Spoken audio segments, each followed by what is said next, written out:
to do. He joins us live tonight. This is Joan London. And Charles Gibson. Is there a quota on blacks in baseball? Tomorrow, are blacks being discriminated against on the baseball field?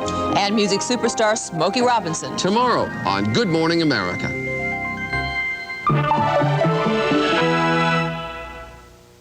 Flying out of town this summer? Superman! Well, what's that? There's only one way to go. I'd appreciate it if you don't dance in the aisle. George Kennedy, Robert Wagner, the Concorde, Airport 79. We're going down! Sunday. An ABC News business brief. Now from Washington, Sander Van Oker. Good evening. Oil prices closed above the $21 a barrel mark, the first time that's happened since early 1986. The Senate refused today to remove a trade bill amendment requiring companies to give workers 60 days' notice of plant closings and layoffs. The SEC reportedly is conducting its largest investigation ever of the U.S. municipal bond market. The Philadelphia Inquirer says the SEC is looking into securities fraud. The nation's money supply fell in late June, and a record 911 companies have changed their names so far this year because of corporate mergers and acquisitions. On New York financial markets, the Dow lost 13 points, interest on T-bills rose, gold gained 10 cents, and the dollar was lower. That's Business Brief. I'm Sander Van Oker.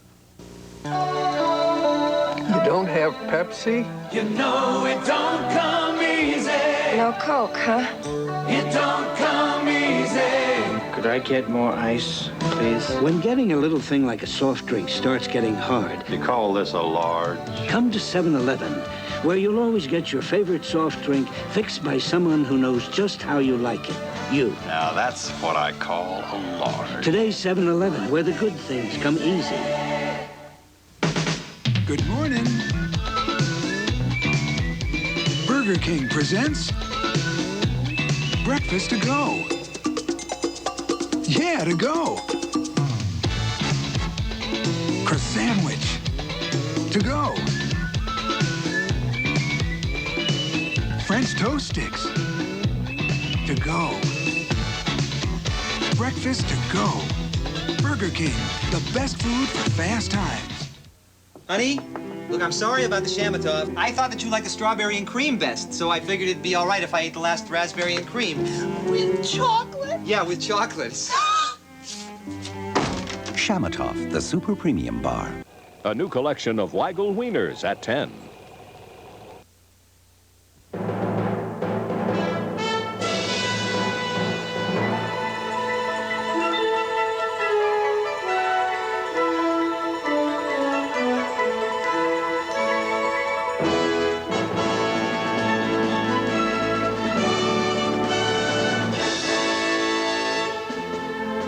When we remember a time, we remember moments. A kaleidoscope of the sights, the sounds, the emotions that remind us of the way we were.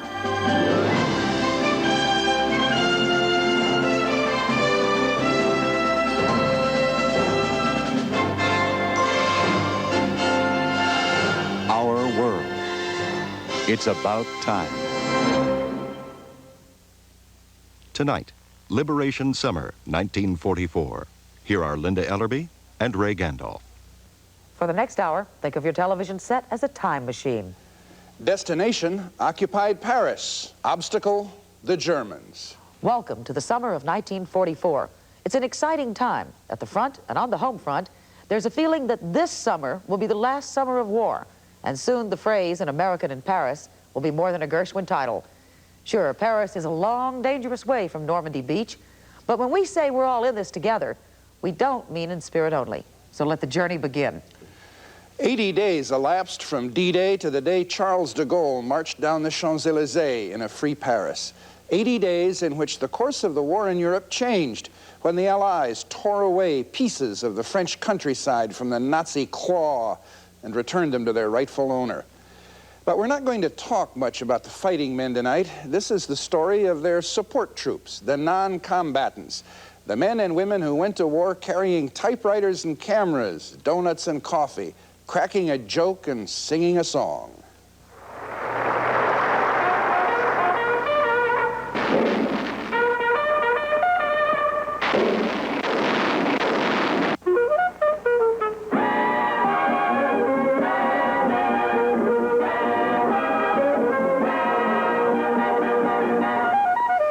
was slow going that summer on all fronts, mile by bloody mile. But it was an advance, and town by town, the French were being liberated. And right behind the GIs, sometimes beside them, came the support systems, the Red Cross, the entertainers, and the correspondents who chronicled it all, every step of the way.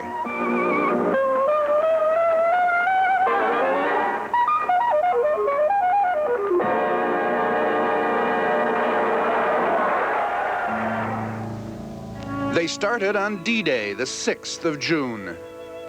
OWI-2, flash. Supreme Headquarters announces Allies begin operations on northern coast of France. People of Western Europe, a landing was made this morning on the coast Supported by strong air forces, began landing. Allied planes continued their bombing in what the dispatch calls... Something that is being done by thousands of men. They are living in it, and they are ready to die in it. 176,000 assault troops landed on the Normandy beaches on D-Day. So did 28 correspondents and photographers. About 30 more followed within a week. Movie director George Stevens was in the first wave, and he recorded some of what you'll see tonight with his color camera. Stevens was followed a few days later by Cub reporter Andy Rooney. I came in D4 into the beach area in Normandy. I was 23 years old, and I was with the Army newspaper, the Stars and Stripes, lucky to be there, too. I had been within an artillery outfit, and I was transferred to the Army newspaper. There were anywhere from 20 to 30 correspondents traveling with the many divisions of the First Army at all times. Over there,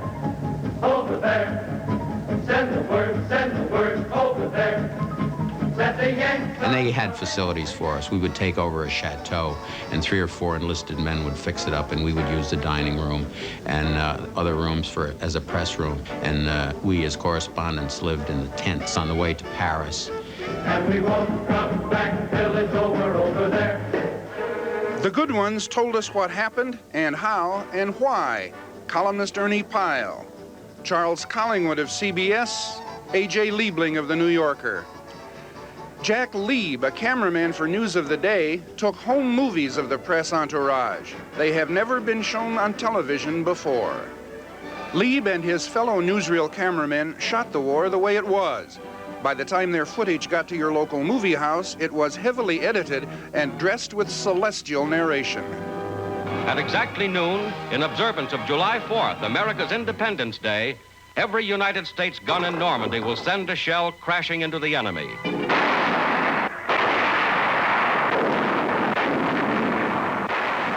Well, maybe so. And maybe you had to be there if you wanted to know what was going on. John Wilhelm covered the American advance for Reuters.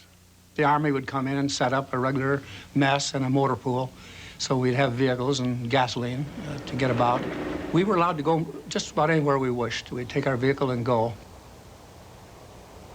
Larry LeSueur covered the Normandy invasion for CBS Radio. You would go out from the press camp in the morning to any place where you thought there might be something worth seeing and worth reporting. First checking with the intelligence to see where the actions were, and then coming back that evening to write your story and for me to make my broadcasts. We would write our copy on our knees or in a Jeep or in the dining room of the chateau, and we would take it to Press Wireless, and they would transmit it. The Germans contested the advance every foot of the way through Normandy. But the Allies broke out of Saint-Lô on July 25th, entered Brittany on August 1st, and drove toward Paris. Liberation summer was at hand.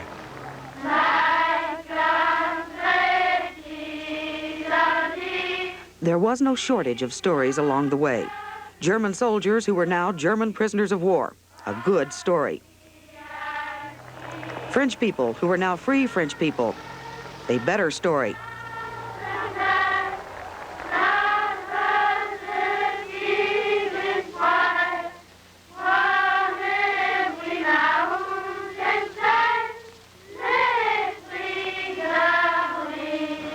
Pictures had their own war stories to tell, and so did those who made them. Associated Press photographer Harry Harris talks about associating with press photographers. There was a true camaraderie. It came from the fact that weeks of traveling, living in tents, moving equipment, the writers' problem of transmitting their stories, picture problem there, getting our pictures back to London. That was the central point. We helped each other.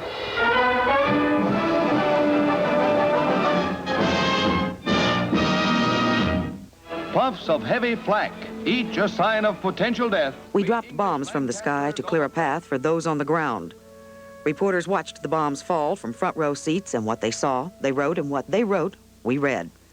In midsummer, more bombs were dropped. A wider path was cleared, even if it meant destroying what we'd come to save. It prompted one GI to remark, "We sure liberated the hell out of that place." The fight for France had become a desperate, deadly match. No one was safe. Being a civilian wouldn't help. Neither would being a reporter. We had the horror there of having one of ours killed there, just trying to photograph the bombing just before Paris. It's just that they stuck their necks out to get a story and to get a picture.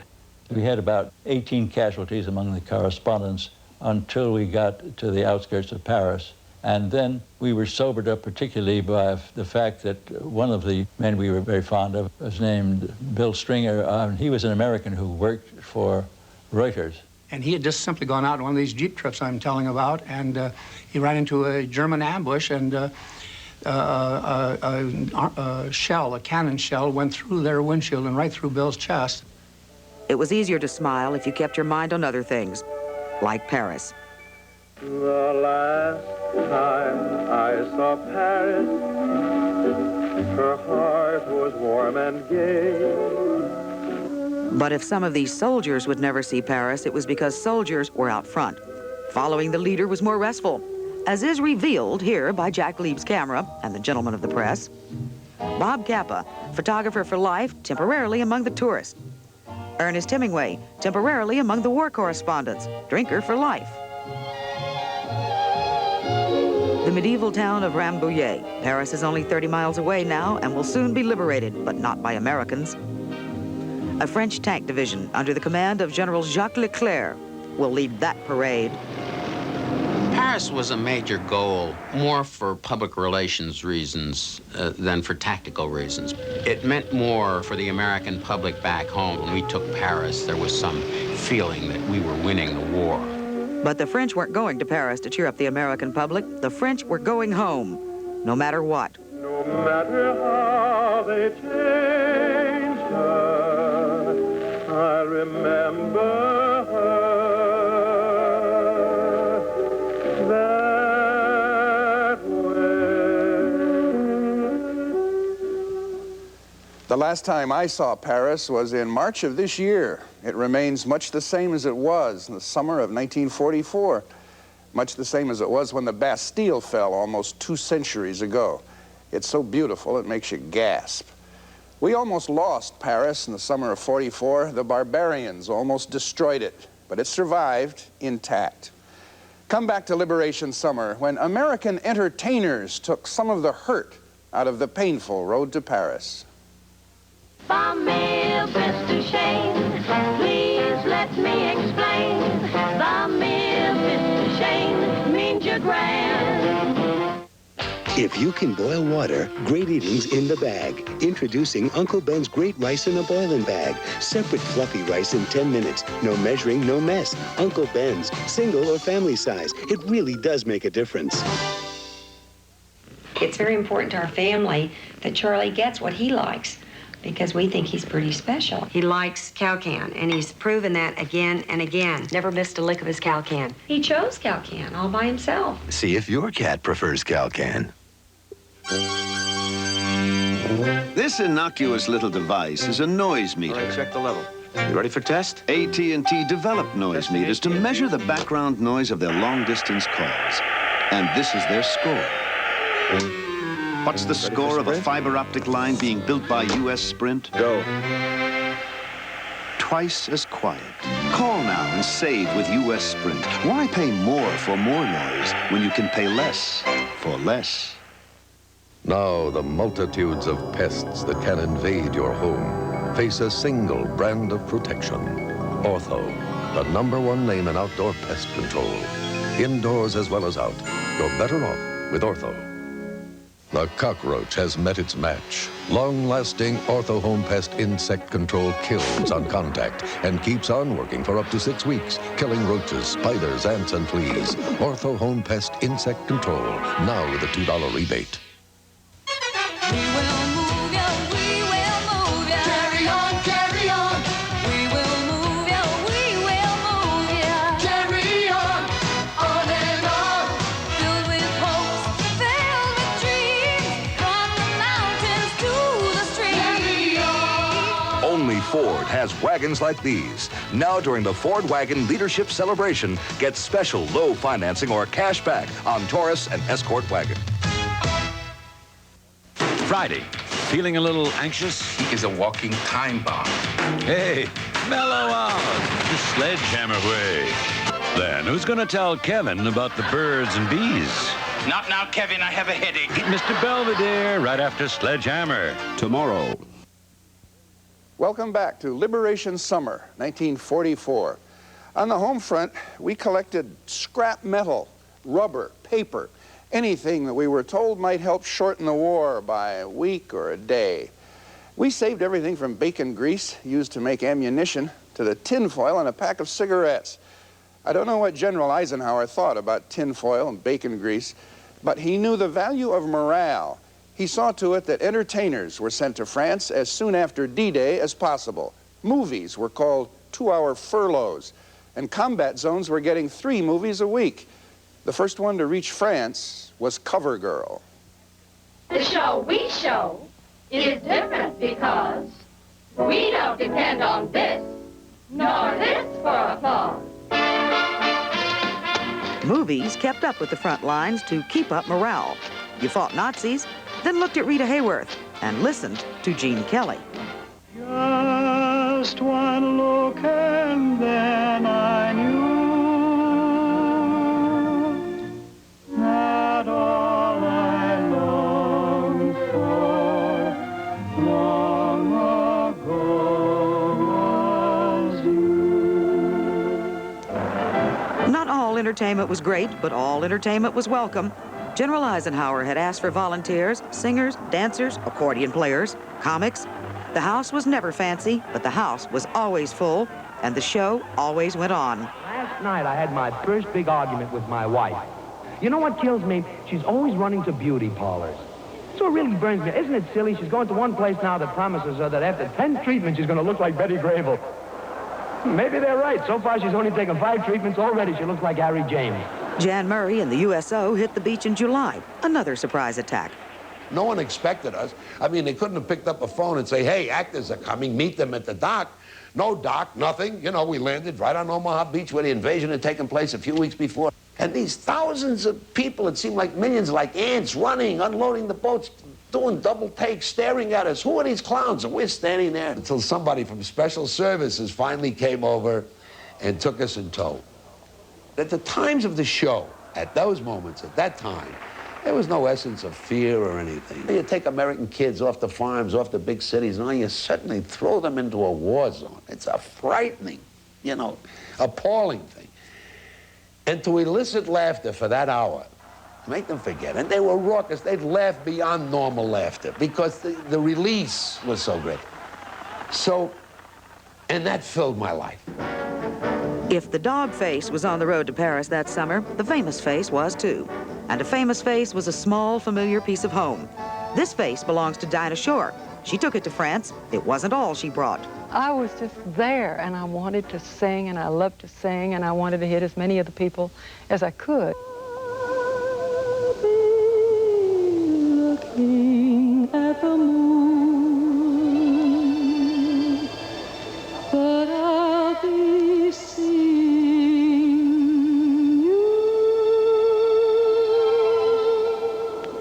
When I saw these men whole and fighting and as lonesome and as homesick as I was, I was very moved. Then when I ran into this group, It was a big surprise. They called it the Dinah Shore Bridge. That was really thrilling. It meant so much to me, and obviously it meant a lot to them. Anybody could sing, but to find the right audience and get to the troops, that was the big thing, so that you could help do something at that time, you know, to help these incredible men who were doing so much, giving so much.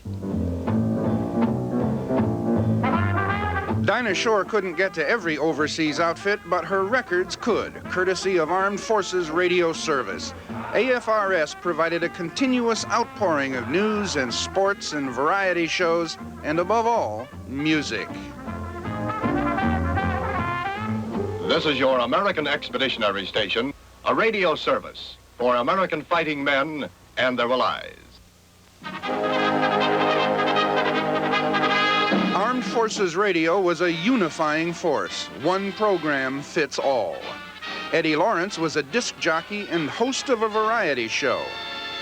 Radio played a primary role in the lives of the GIs. They woke up to it, and they listened to it. They went to sleep by it. See, they all kept their radios on in the tents. And they didn't have alarm clocks. The radio was the alarm clock, and they left the radio on at night. And I think we went on at 5:30, or 5 o'clock, and hear the music, and they'd all get up.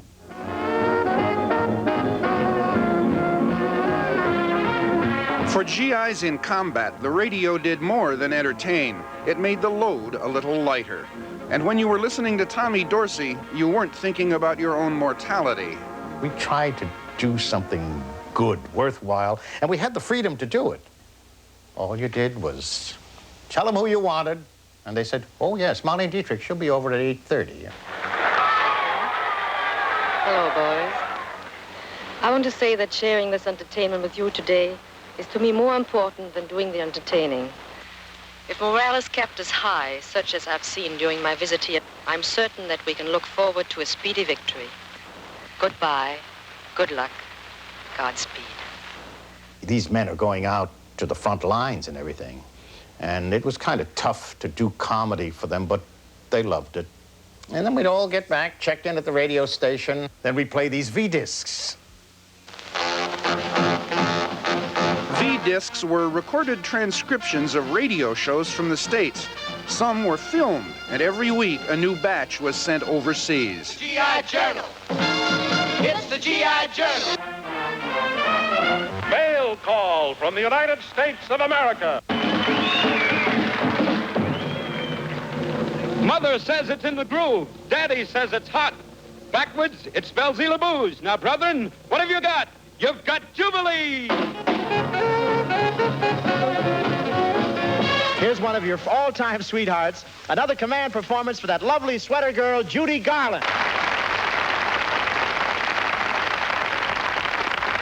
Thanks, Bob. Hiya, fellas. Sweater girls. Bob, why are men so crazy about sweater girls? I don't know, Judy. That's one mystery I'd like to unravel. He says murder, he says. Every time we're kids, he says murder, he says. At a time like this, he says murder, he says. Is that the language of love? Why don't we mosey round? You could be cozy round a gal who could sprinkle you with spice. But how about the consequence? That old devil consequence. I've been burned more than twice.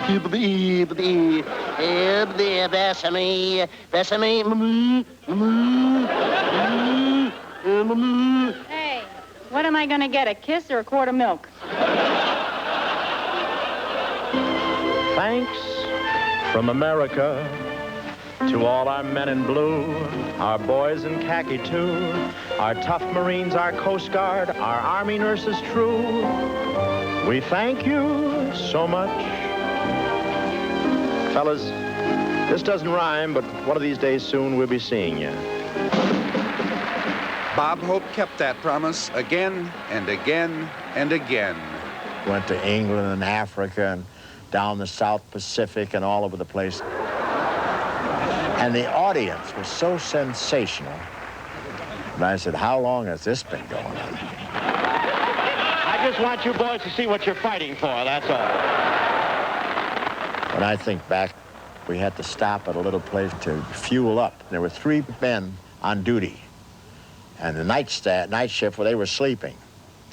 And we got out of the plane, and the kids saw us and said, "Hey," and they yelled in the tent, "Bob Hope and Francis Langford, and Jerry Colonna." And they all got out of bed, and they came out, and they said the natural thing to us, said, "Well, how about doing a show for us?" So we got up in a tree stump and did an abbreviated version of our show for 6 kids, which was, to us, was one of the most exciting shows we ever did.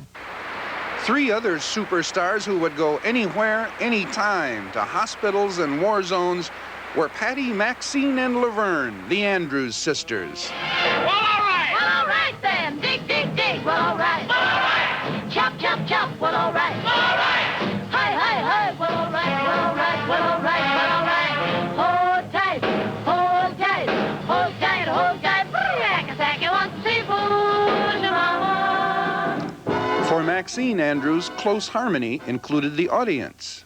Most of the fellas accepted us as the girls next door or the kid sisters. And I think there was something about the family unity that people hung on to. I'll be with you in apple blossom time. I'll be with you to change your name to mine. It does something to me. I can almost get that same chill back again, and the same kind of sadness that you knew that when you were saying goodbye, that many of them weren't coming back, and it was just very hard to take. But for the time being, they were happy. If it takes courage to be willing to die for your country in war, there's also some courage required to give birth in war. But having a baby is one way of saying you aren't afraid to invest in the future. And in that war, buying a war bond was a way of putting your money where your mouth was. The name on this war bond is Linda Jane Smith. The date is August 15th, 1944, the day she was born. The bond was a gift to a brand new baby girl, an investment in the future, and a promise from her country. The future kept its value, her country kept its promise. Me, I kept the bond to remind me. Come back to the summer of '44 and the big girls. Our world will continue with Liberation Summer, 1944. It's your call. You can enjoy the fresh baked quality from Domino's Pizza or take your chances with the Noid. You can have pizza made to your order, or you can count on our famous 30-minute delivery, or you can taste the quality from Domino's Pizza, so avoid the Noid. Domino's Pizza delivers. Call now. It's man against machine at the Silver Bullet. Lou, what is this thing? Oh, it's our new punching machine. Watch it. Put your money in here. Light goes on. Wham! Tells you how hard you punch. Come back when you're a man. Hey, Carlos Palomino, you're a world champion. Give it a shot. Here, hold my Coors Lights.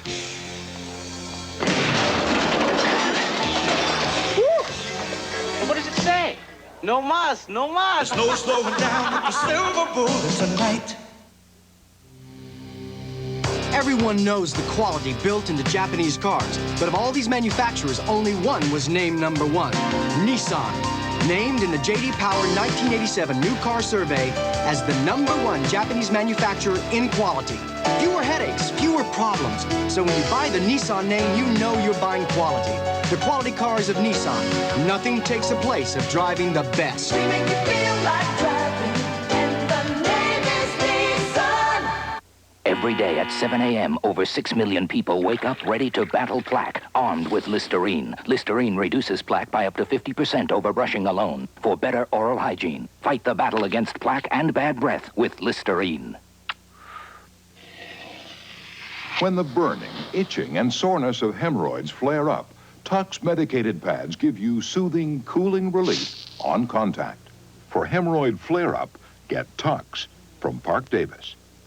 Would you like to swing on a star? Our world will be right back. Home in a jar and be better off than you are? Or would you rather be a mule? A mule is an animal with long, funny ears, kicks up at anything he hears. His back is brawny, but his brain is weak. Olympic gold medalist Meldrick Taylor is undefeated as a pro. Now he faces his toughest bout to date in a live junior welterweight fight. Plus, the world champion U.S. volleyball squad takes on China. All on ABC's Wide World of Sports, Saturday. Good evening, I'm John Drury. Coming up at 10, injured Cubs star Andre Dawson speaks out for the first time on the pitcher that hit him in the face with a beanball. Yeah, I'm still bitter. You know, look at my face. I got, I don't know how many stitches in my mouth, and like I said, it could have been a lot worse. Also tonight, food critic James Ward tells us what 4 of Chicago's top restaurants have in common and why they're having a festival to show it off. For these stories and much more, join Marianne Childers and me tonight at 10. Here comes the best beer of your life. Give this man his first Moosehead. Moosehead, right from Canada. Oh, out of the wilderness north of the border comes a beer for America made to order. And every beer man with a Moosehead in his hand is gonna be a Moosehead man for life. This is incredible. Told you. Great beer. Be a Moosehead man for life. Bicentennial celebration Saturday at 6.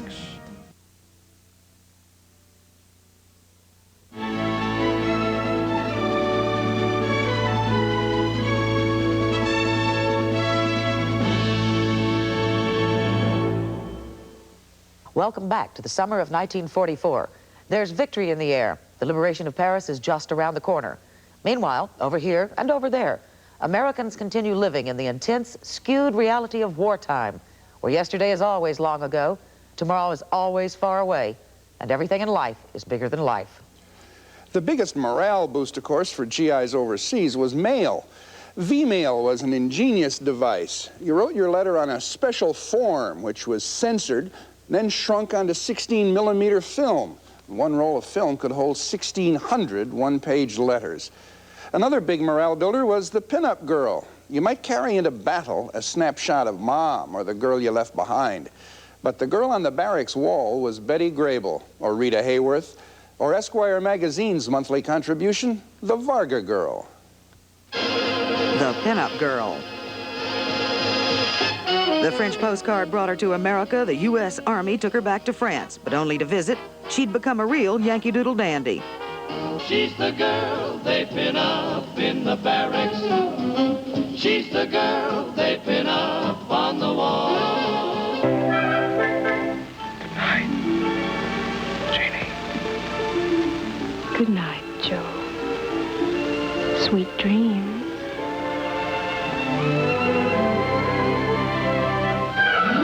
She's the chick they all pick in the service, and they take her all over the world. Ah, Linda, if you were only here to nurse me. Now, Freddie, they have enough trouble with your temperature as it is. Pinup girls got to go into combat, too. They belonged there, not like reporters or performers or real girls. Certainly they weren't like the 350,000 real women who were not allowed in combat but served their country by doing more than posing for it. First class Private Mary Brown. She wore that uniform like $1 million gown. Captain Ruth Rosenthal of the Women's Army Corps was one of those women. We were the woman behind the man behind the gun. And I think most of the people who started the Corps had in mind getting the men out of the offices and onto the battlefield. And that women would do things like file and type and do secretarial work, would do cooking, baking, I think when they saw how quickly the women adapted to military life and how well they did, eventually that was expanded. By 1944, there were 85,000 WACs. The Waves, the Spars, and the Women Marines also served. At 37, Grace Hopper joined the Waves so the men could go to sea. Gradually, we watched all of the combat men disappear into the ships, and pretty soon the shore establishment was empty. And the answer, of course, was the women. We were to substitute for the men who'd gone to sea. See, the whole attitude was that we were backing up the men. That's what we were there for. That's what we were doing. There was no time for anything but the war effort. These women did not type. They flew airplanes for the Army. 916 women flew 60 million miles in 2 years. Impressive? She's gone into a man's world because the men needed her. The little blonde on the right with her hair bleached by the sun, you or I might judge by other standards. They might. She wouldn't. Nani Horton was a pilot, and she was in this to help. The whole thing was based on the premise that we were going to need every male pilot overseas in combat. So they taught male pilots, ferried planes, and towed targets for artillery practice. It was against the rules for women to shoot, not against the rules for women to get shot at. Every girl was prepared to do anything, including going into combat. It was a family. Those of us who were in the Women's Army Corps or Waves or whatever felt very close to a soldier or a sailor or a Marine. When we saw him, when he saw us, it was sort of like brother and sister. It was an enormous experience.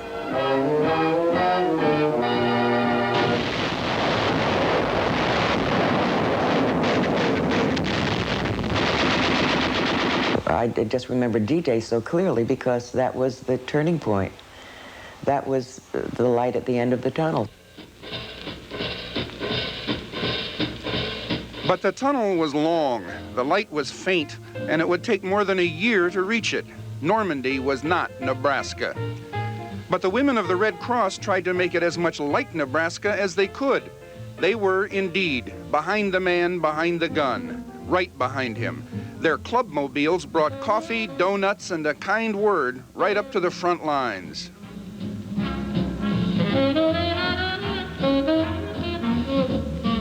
Peggy Maslin drove a clubmobile in Normandy.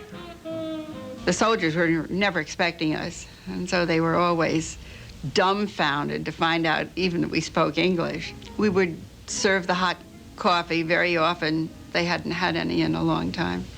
And the donuts. And most importantly of all, a great collection of 78 records.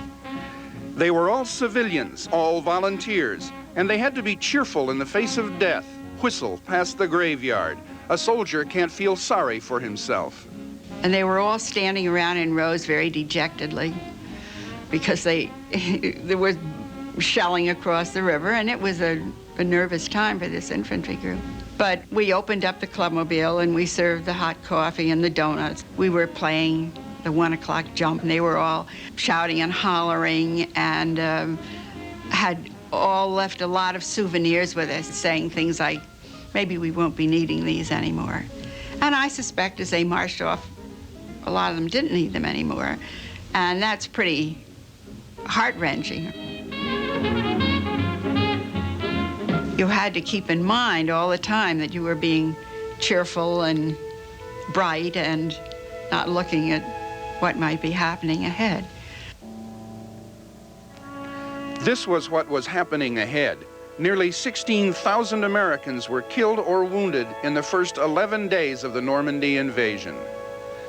Captain Alex Schulman was a surgeon in a hospital tent. And I was working away when the sergeant came in and said, "Captain, you better come out here and take a look at this scene." So I looked out into the field and I was horrified because here was a huge field just covered with wounded soldiers.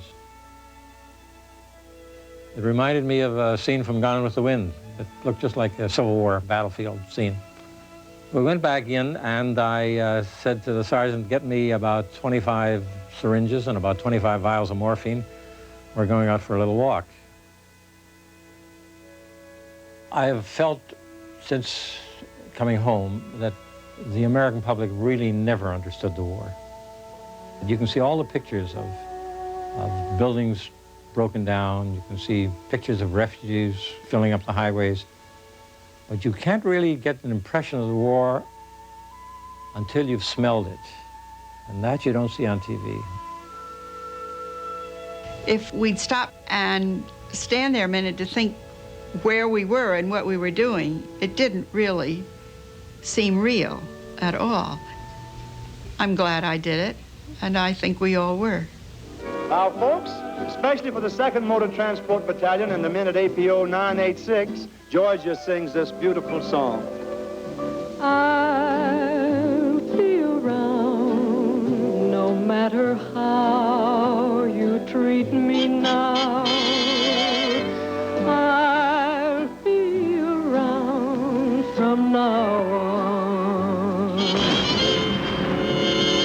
And when things go wrong, perhaps you'll see you're meant for me. Oh, I'll be around from now on. Come back to the summer of 1944. Bring a smile. And if you bring a song, make it the French national anthem. The parade into Paris is about to begin. In a moment, our world continues. Liberation Summer, 1944.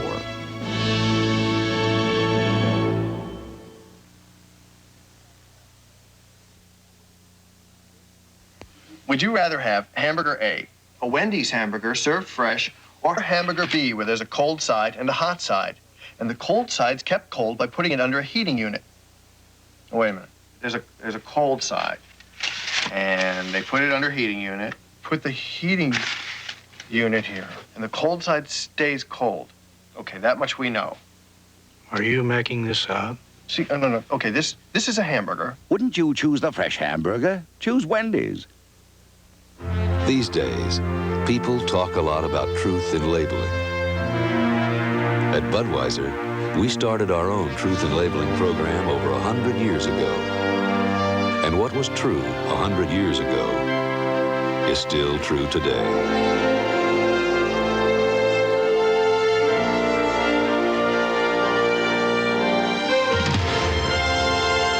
Budweiser, the king of beers.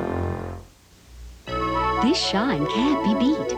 You can't get a brighter shine, you can't get a tougher shine, and you can't get a better shine from Future or Bright. This shine only comes from Mop and Glow. Even on no-wax floors, you can't get a brighter, tougher shine than Mop and Glow. I confess, I can't stop. I just can't stop. It smells so good, I just can't stop spraying. Lysol Fresh Scent smells as good as it works.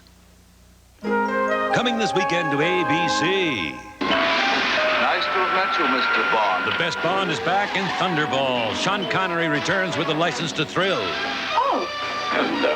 Thunderball, Saturday. And on Sunday, you flying out of town this summer? I'd appreciate it if you don't dance in the aisle. George Kennedy, Robert Wagner. The Concorde, Airport 79, Sunday. The weekend movies this week on ABC. Welcome back to Liberation Summer, 1944. Hitler has his own plan to liberate Paris. He's ordered his general to burn the city to the ground. Paris, burning. Time has run out. The Allies must get there first.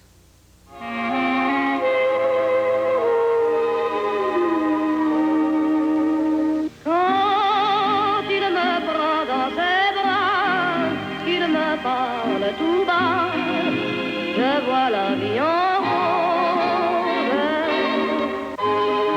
When France fell in 1940 and the Germans occupied Paris, not even Hitler could bring himself to foul what was now his own nest.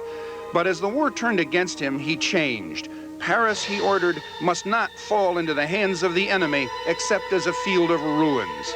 In the summer of '44, the city was mined, wired to explode, and the people were ready to explode. One of the leaders of the French resistance was Jacques Chaban-Delmas. La situation à Paris était très difficile. The situation in Paris was very difficult. The atmosphere was tense. La résistance. The resistance, which had become more and more organized during the past several months, was impatient to act.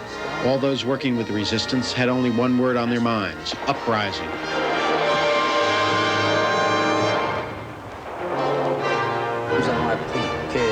We learned that General Leclerc had received the order to march on Paris, and then fighting resumed in the streets and was spreading.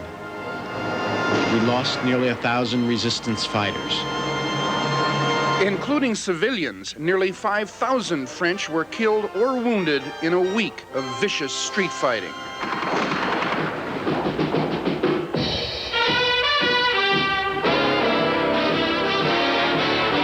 General Leclerc, accompanied by some American correspondents, reached Paris on August 25th, surrounded by love. As soon as we began to get to the city, the masses of people came out, and of course, you know, the French Second Army was French, but the other people recognized us as Americans and came over and said, "Vive les Amériques," and "Vive la France," and sang the Marseillaise, and they were throwing flowers at us and kissing us.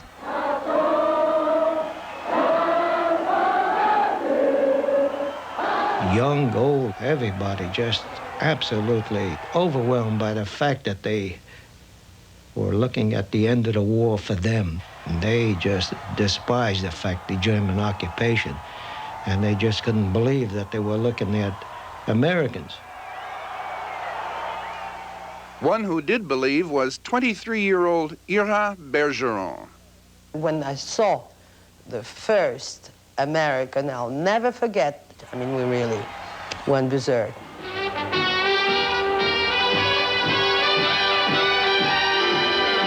And of course, they come running out with the famous champagnes and wines, and if you were the type that would have a drink with every one of them, you'd have been underneath the Jeep within an hour.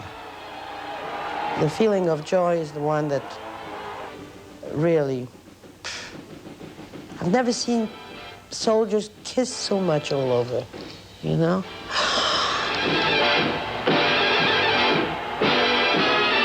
It was really a very wild scene. And I remember Ernie Pyle had made the remark that any GI who didn't have these two girls on his arms was an exhibitionist. Women were kissing everyone. I have not been kissed so many times since. They didn't care whether you were homely or handsome. The French women were kissing every American soldier that came into town. Spectacle extraordinaire. It was an extraordinary sight. The column advanced, and there was a terrific crowd. Then all of a sudden, there were gunshots. You cannot imagine the speed with which hundreds of people, even thousands, can disappear. The battle for Paris was over, but some Germans were slow to admit the obvious. One German was not. At 3 p.m., General Leclerc received the surrender of General von Choltitz, German commander of Paris, the man who saved Paris by disobeying Hitler, the man who did not burn Paris. Later that day, General Charles de Gaulle, leader of the Free French in exile, arrived in the city to let the nation know who its leader was. This would be the first time de Gaulle met his own representative in the French underground, Chaban. With extraordinary compassion, he took my hand to shake it and held it in his a long time. Then he simply said to me, "Well done, Chaban." Meanwhile, much of Paris was watching the roundup of Germans. Now the tables were turned, but the French wanted more than prisoners. They wanted vengeance. The French were very bitter, and they had these wine bottles, and they were beating these Germans over the head, and I saw Germans fall to the ground with their heads bashed in, and it was difficult to know how to feel. You know, you detested these people, these evil bastards. And yet, you did feel that they were then in our custody and they should have been protected. But it was a tough scene. And what the French felt toward the Germans was nothing compared to what they felt toward French who collaborated or slept with Germans. The last American to broadcast from Free Paris was Larry LeSueur in 1940. Now he was determined to be the first American to broadcast from Free Paris in 1944. The underground helped. We take you to Paris, Larry LeSueur reporting. Paris is full of French tonight. I introduced myself on the air first and said, would anybody pick up this broadcast and relay it to CBS in New York? Everyone looks well dressed and well fed. Tonight, all Paris is dancing in the streets. And with the wireless returning. And so the first broadcasts we did were the first ones out of Paris.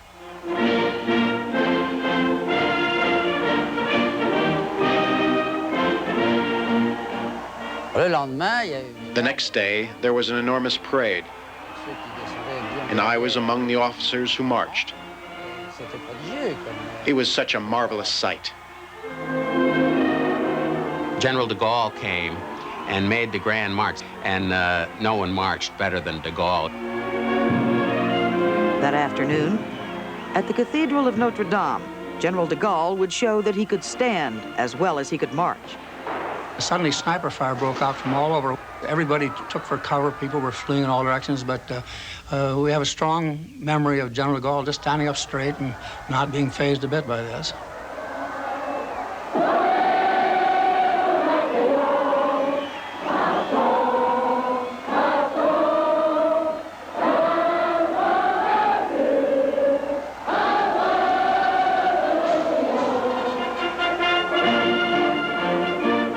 General de Gaulle's march was over, but 3 days later, when the Americans marched through Paris, they would keep right on marching to the front, without knowing that Liberation Summer had ended with Paris.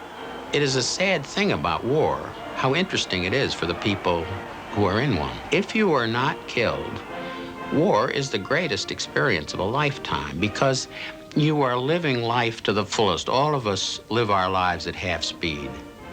But in wartime, you are living at full speed. It was a story to be told and a story to be pictured.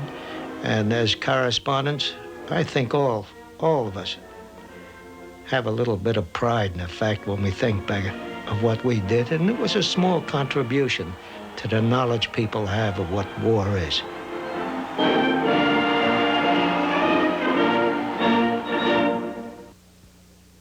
Liberation Summer, as it was lived and told by some of the people who lived to tell about it. Come back to the legacy of the summer of 1944. Return to Liberation Summer 1944, when our world continues. Some vacations are perfectly safe, but not this one. It could happen to you. So don't carry cash, carry American Express traveler's checks. Don't leave home without them. I'm wearing absolutely nothing on my face. Nothing but Almay's fresh, natural-looking foundation. And Almay's nothing is really something. It's hypoallergenic and fragrance-free. Almay, everything you want and nothing you don't. Oh, yeah? Yeah. Let's step outside. Okay, now we agree that my Toyota's priced about the same as your Ford Ranger, right? Right. And we both have AM/FM cassettes, 5-speed sticks, and power brakes, right? Right. So what else does your Ranger have for about the same money? Okay. My Ranger also has power steering, power windows, and door locks. Really? Cast aluminum wheels, fuel-injected engine, interval wipers, and halogen headlights. All that extra on Ranger for about the same money as my Toyota? Yep. Still friends? Well, still brothers. Get 3.9% financing or $1,000 cash back on 4x4 Ford Rangers. Tonight, a cold-blooded Klan murder. We were hunting white people. Why it could be the beginning of the end of the KKK. Watch 2020 next.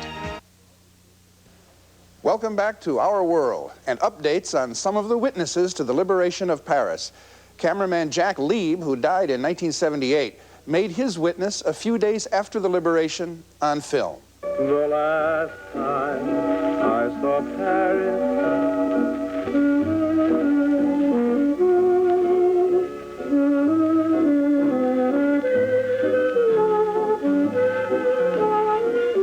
Charles de Gaulle quit politics, then came back and was president of France from 1959 until 69. He died in 1970. Jacques Chaban-Delmas stayed in politics. He was French prime minister in the early 70s and in 87 is president of the French National Assembly. Our Red Cross volunteer went to war and found love. One day while we were cleaning out the clubmobile, wearing our GI fatigues and scrubbing up the donut grease that had splattered on the floor, along came a dashing war correspondent wearing paratrooper boots and an Air Force hat. It was John Wilhelm. And 4 months later, we were married. Life magazine went to the wedding of John Wilhelm and Peggy Maslin, and so did much of the Army press corps.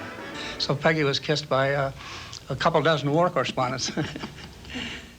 I wish that I could kiss each and every one of you.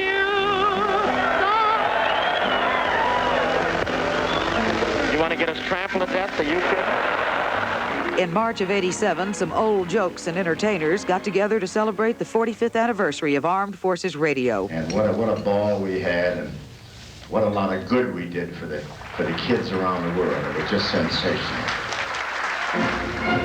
Like the men, most women quit the military when the war was over, but enrollment revived, and today 220,000 women are in military service. But not Grace Hopper.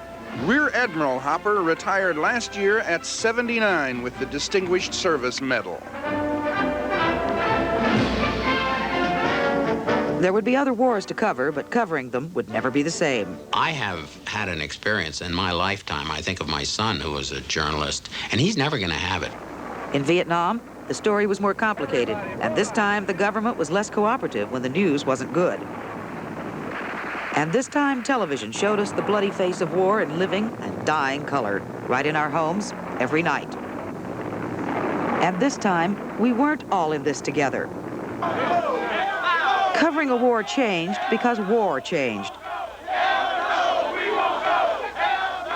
And if the memories of that liberation summer remain unchanged, it is because they are mostly good memories. We're coming over, and we won't come back till it's over there. Well, there it is the way it was during the summer that Paris was set free. Consider the case of Dietrich von Holtitz, the general who only had to say "ja," and bridges, government buildings, and monuments all over Paris would have been destroyed. He was court-martialed in absentia for disobeying Hitler's order. No verdict was reached. He served time in a prisoner of war camp in Mississippi, was freed in 1947, later convicted by a West German denazification court for being a Nazi follower. He was ostracized, given a pension, and died a bitter old man in 1966, damned if he did and damned if he didn't. Well, let's absolve Dietrich von Holtitz of something. At a time when his colleagues were just following orders, he found one that was too monstrous to obey. Merci beaucoup. In the summer of '44, my father, Lonnie Ray Smith, a sergeant in the Army Air Corps, was 34 years old. He had a wife, a new baby, and was nowhere near France. Nor was he anxious to get shot at. But if his age and his obligations had kept him far from battle, they also had kept him far from that great adventure which he, like most men, had been raised to believe was a part of war. And besides, all his life, he'd wanted to see Paris, France. Daddy kept this secret, mostly. Later, it became our secret. But the trip he always talked about was always postponed because there were always obligations. Daddy said it was okay. There was plenty of time. There wasn't. But 4 years after he died, when I was 34 years old, I made that trip. And once there, this toast. Here's to Paris, France, to the Americans who saw her in 1944, and to the one who never saw her at all. Here's to courage. Liberation Summer and my daddy are gone forever. The salute still stands. And so it goes.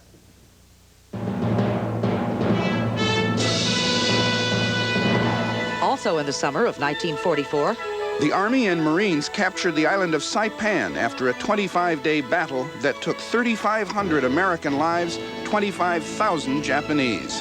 When the Navy recaptured Guam in July, they rescued radio man George Tweed, who had successfully hidden from the Japanese for 2.5 years. French Air Force captain and author of The Little Prince, Antoine de Saint-Exupéry, disappeared on a reconnaissance mission over southern France. He was never found.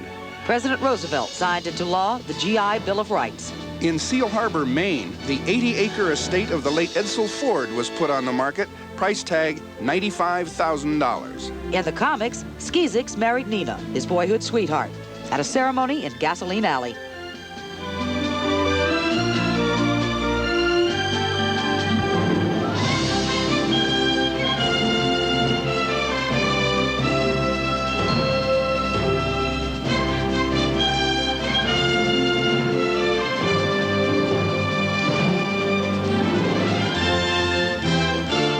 a transcript of this broadcast, send $3 to Our World Transcripts, 2 John Street, New York, New York, 10038.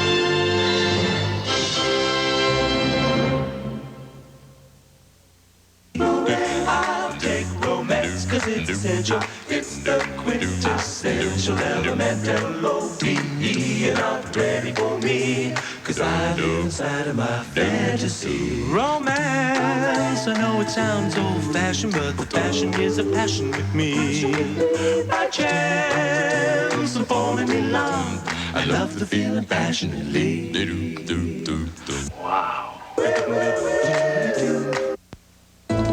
An ABC News Brief brought to you by Hefty Bags. Now from Washington, Britt Hume. Good evening. Oliver North testified today that he and the late CIA Director William Casey agreed North would be the fall guy and Casey's name would be left out of it if the plan to secretly supply the Contras became public. North also told the Iran-Contra committees he shredded sensitive documents while Justice Department investigators were in his offices. The Justice Department denies it. Barry Slotnick, the lawyer who defended New York subway vigilante Bernhard Goetz, was mugged outside his Manhattan office by an assailant with a spiked club. The attacker fled on a motor scooter. Now this.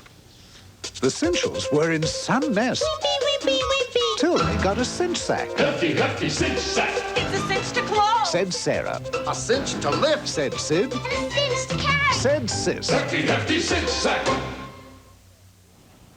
In South Korea today, the funeral of a student protester touched off new clashes between demonstrators and police despite an amnesty for political dissidents. Next on 2020, a rare confession from the Ku Klux Klan. A former official admits his role in a racial murder. And